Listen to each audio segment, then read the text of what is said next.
नमस्कार, सत्यार्थ न्यूज में आप सभी का स्वागत है। बेटे को सांप ने डसा, मां और पिता को संतोष सोनी ने डसा। अपने कुकृत्यों को छिपाने के लिए कब तक होगा गरीबों का शोषण। मामला मेहर ओवरब्रिज के समीप का है, जहां शहर के चर्चित नामी भू माफिया के आलीशान होटल का निर्माण हो रहा है। इस होटल की तराई इसकी देखरेख के लिए संतोष सोनी ने विगत लगभग 1.5 वर्ष से एक व्यक्ति को नौकरी में रखा है। आपको बता दें कि यह व्यक्ति का एक पैर से पूरी तरह विकलांग है, यानी कृत्रिम पैर लगा हुआ है, और दूसरा पैर जिसमें रॉड पड़े हुए हैं, यानी कि इसे लाचार बेबस कहा जाए तो अति संयुक्ति नहीं होगा। ऐसे बेबस लाचार का यह करोड़पति किस किस तरह से दोहन किया है, इसे हम आपको अगले एपिसोड में बताएंगे। फिलहाल असली मुद्दे पर आते हैं, जिसे सुनकर आपकी आत्मा झंझोर देगी। मामला आज से 3-4 दिन पुराना है, जिसने 24 घंटे की नौकरी में होटल की तराई और निगरानी के लिए जो चौकीदार रखा था, उसे पढ़ने सोने तक की कोई व्यवस्था इनके द्वारा नहीं दी गई थी। बेचारा चौकीदार अपने परिवार के साथ दरी बिछाकर सोता था। बरसात का समय है। उक्त चौकीदार अपने 5 वर्षीय मासूम बेटे को साथ लेकर जमीन में सोया हुआ था कि रात के समय लगभग 2:30 बजे काल बनकर एक जहरीला सांप बच्चे को डस लिया। बच्चा चिल्लाया तो अपाहिज पिता की नींद खुली तो देखा कि सांप भाग रहा था। आनन फानन में इसने संतोष सोनी उसके बेटे अभिषेक को फोन लगाकर घटना की जानकारी दी, लेकिन दौलत के नशे में चूर सत्ता की अटखेलियों में नाचते पिता पुत्र को अपाहिज की बातों का कोई फर्क नहीं पड़ा।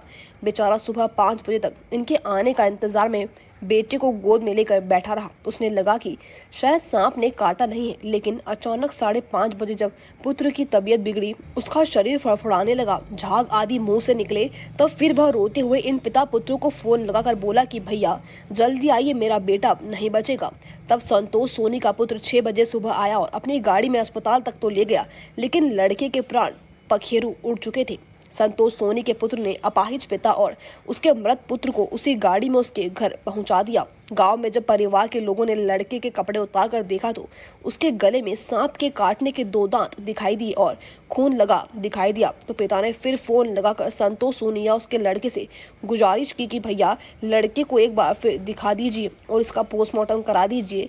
लेकिन संतोष सोनी को लगा कि बात दूर तक न निकल जाए, कोई ना जान जाए। इसने कहा कि पोस्टमार्टम मत कराओ, लड़के का क्रियाकर्म कर दो, क्यों चीरफाड़ कराओगे। कितना बड़ा सवाल। जिसकी पत्नी मेहर की प्रथम नागरिक हो, मृतक को सांप काटा हो, उसे यह नहीं पता कि होनी तो हो गई, लेकिन सर्पदंश का लाभ परिवारजनों को मिल जाएगा, गरीब का भला हो जाएगा। बेरहम को दया नहीं आई, पोस्टमार्टम के लिए बरगला दिया। इतनी बड़ी घटना होने के बाद कोई मदद इस निष्ठुर ने नहीं की। समाज में लंबी लंबी फेंकता है, उत्थान के कसीदे पढ़ता है। पिता ने अपने मृतक पुत्र को दफना दिया और मदद की गुहार लगाता रहा, लेकिन इसने एक नहीं सुनी, बल्कि मामले में चुप रहने की नसीहत देता रहा। पिता ने जिला कलेक्टर से मांग की है कि संतोष सोनी के ऊपर मामला दर्ज करवाते हुए उसके दफन बेटे की लाश निकलवाकर पोस्टमार्टम करवाया जाए और उसे न्याय दिया जाए।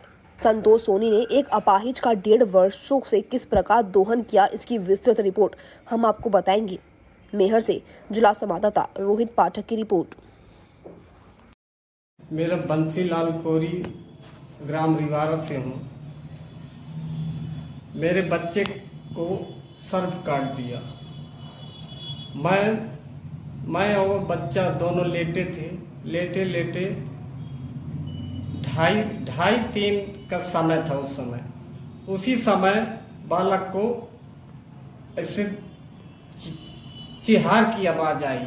उसने बोला कि कुछ काट दिया।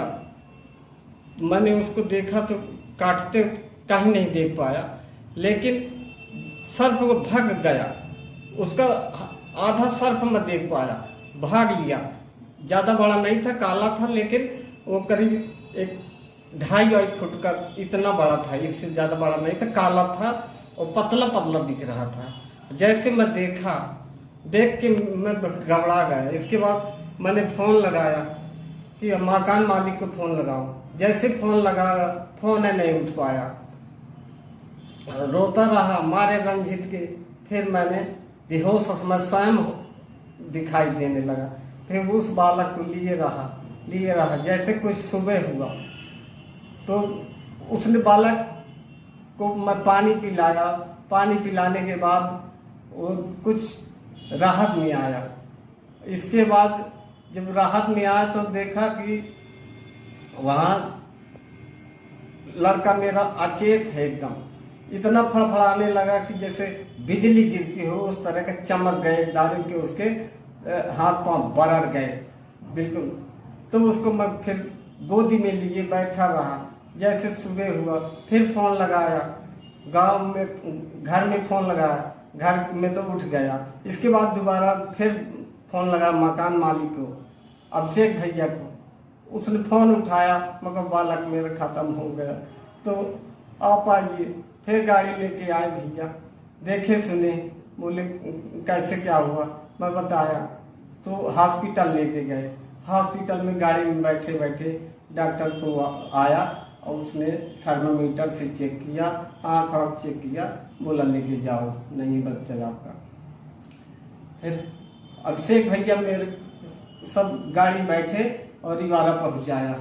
रिवारा पहुंचाने के बाद फिर वापसी आ गए। हम लोग सब घर में देखते रहे। जब लेडीज कपड़े उतारी उस बच्चे का, तो गले में 2 छेद रहे, खून उसमें से दिख रहा है, 2 छेद रहे। हमने भैया को कहा, भैया इस वीडियो को हमने भेजा, उसको फोटो खींच के। भैया को बोले कि ये जख्म काहे के हैं? बोले भैया ये काटा है, ये सर्प काटा है, उसके हैं। हमने कहा भैया इसका पीएम करवा दीजिए, भैया इसका पीएम करवा। नमस्कार।